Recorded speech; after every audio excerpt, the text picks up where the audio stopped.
हाँ,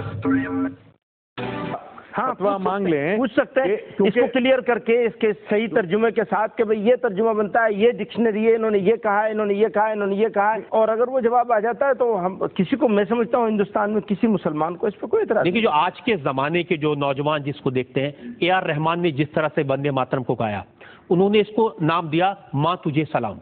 हाँ, अब माँ को सलाम करने में तो किसी को शिकायत नहीं होनी बिल्कुल चाहिए। कुछ नहीं है, आप मुझसे कहलवा लीजिए, मैं तैयार हूँ। तो प्रॉब्लम उनका कहना है कि वंदे मातरम, जो माँ तुझे सलाम, सलाम करना, सलाम हम आपको कर रहे हैं जी, हम आपको भी सलाम करते हैं और हम आपको सलाम करेंगे।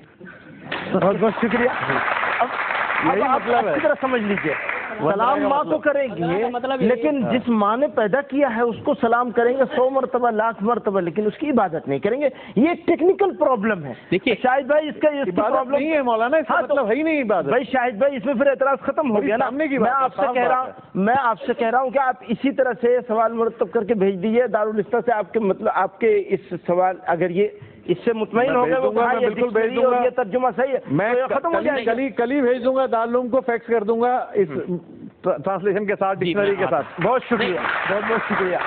मौलाना साहब, क्या ये भी सच है कि इस पूरे वंदे मातरम में जो पहले 2 स्टैंजाज हैं, पहले जो पैराग्राफ हैं, उनमें कहीं इबादत नहीं है, बाद में है, और बहुत सारे लोगों ने कहा कि जो पहले 2 पैरे हैं वही रेलिवेंट है, उन्हीं को मान लेना चाहिए?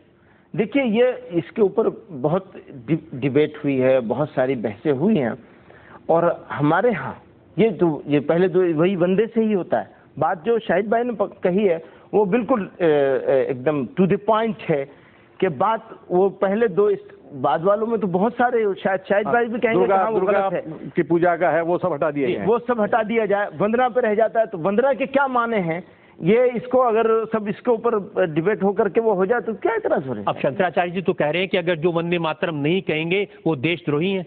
बताइए, एक आदमी वंदे मातरम कह ले और काम वो उल्टे सीधे करे, यही झगड़े की जड़ है, तो वो देशभक्त हो जाएगा? कहने नहीं कहने से अगर देशभक्ति हो तो भाई ऐसी देशभक्ति तो मेरे लिए देशभक्ति का पैमाना नहीं हो सकता, ये करने से होती है देशभक्ति। देखिए, बहुत सारे लोगों ने ये भी बात कही, आपकी बात बिल्कुल वाजिब है, देशभक्ति तो करने से होती है, कोई गाने से, लेकिन ये कहा गया कि वंदे मातरम को कभी भी किसी मंदिर में नहीं गाया जाता, वंदे मातरम को कभी किसी रिलीजियस जगह पे नहीं गाया जाता। जहां देश की बात होती है, पार्लियामेंट की बात होती है, बहुत सारी बातें कहते हैं। मसलन ये भी कहते हैं कि भाई कहीं भी अगर आप इसके माने पूजा के होते हैं तो कहीं भी पूजा के लिए वंदना का लफ्ज नहीं इस्तेमाल होता है। इस तरह की बहुत सारी बातें हैं। तो मैं समझता हूँ ये शाहिद साहब तो बैठे हैं ना, तो कह रहे हैं मैं कल को कर लूंगा इसको हल, उसमें क्या बात? तो आपने तो ये सारी जिम्मेदारी शाहिद साहब के ऊपर डाल दी। भाई अगर कोई निकल जाता है ठीक ठाक तरीका तो इसमें क्या प्रॉब्लम है? कोई जिद की बात तो है नहीं। देखिए, एक बात अच्छी तरह समझ लीजिए, किसी को ये जिद नहीं होनी चाहिए कि हर हाल में सबको वंदे मातरम कहना पड़ेगा, ये जिद नहीं होनी चाहिए। और ये भी जिद नहीं होनी चाहिए कि कुछ भी हो, अगर इसके अंदर वो टेक्निकल प्रॉब्लम नहीं भी है तो भी हम वंदे मातरम नहीं कहेंगे, ये भी नहीं होना चाहिए। एक रीजनेबल रास्ता होना चाहिए। जब इस पर बहस होती है, जब इस पर ऐसे सवाल उठाए जाते हैं, तब फिर हमने ऐसे स्लोगन भी सुने हैं, भारत में यदि रहना होगा वंदे मातरम कहना होगा। कितने अफसोस की बात है, कितने अफसोस की बात है। इससे मौका मिल जाता है लोगों को जिद फैलाने का, वो जिद तो ये मौका आपने तो दिया है लोगों को कहने का।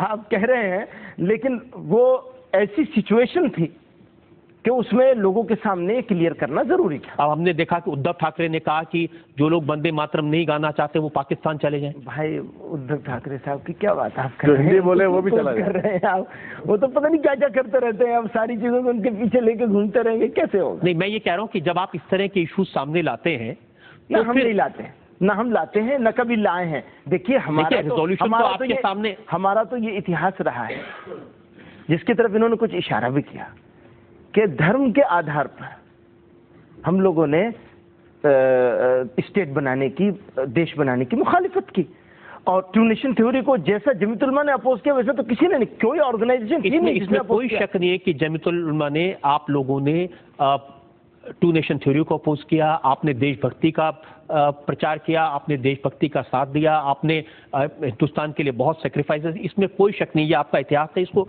सब लोग जानते हैं।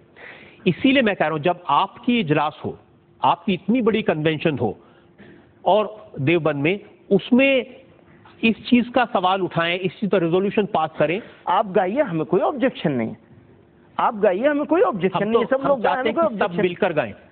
ठीक है, अगर इसके ऊपर वो शाही साहब वाला रास्ता निकल आता तो उसमें क्या क्या मुश्किल है। अगर ये बात डिक्शनरी से माहिरीन लिसानियात जो लैंग्वेज के स्पेशलिस्ट हैं वो ये कह देते हैं कि हाँ वंदना के ये माने नहीं निकलते हैं पूजा के, तो ये इसको मैं नहीं समझता कि किसी को कोई एतराज होगा। आपको जवाब में फतवा। स्वामी जी